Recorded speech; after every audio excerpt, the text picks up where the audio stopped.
Hi guys, welcome to my channel.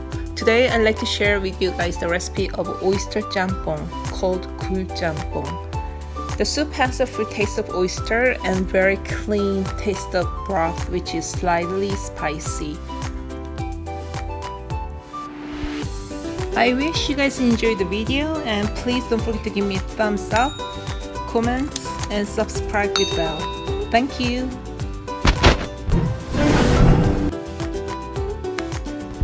This is Korean Oyster Jjamppong ramen sold at Korean market or Asian market, and I'll be using 2-3 pieces of dried kelp, frozen oyster, cilantro,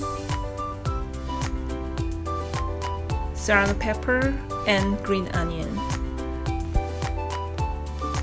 Inside the ramen package, it comes with non-fried veg flakes, soup base, and oyster powder. And thaw frozen oyster in cold water for 2-3 minutes. Okay, that's all the preparations, so let's cook.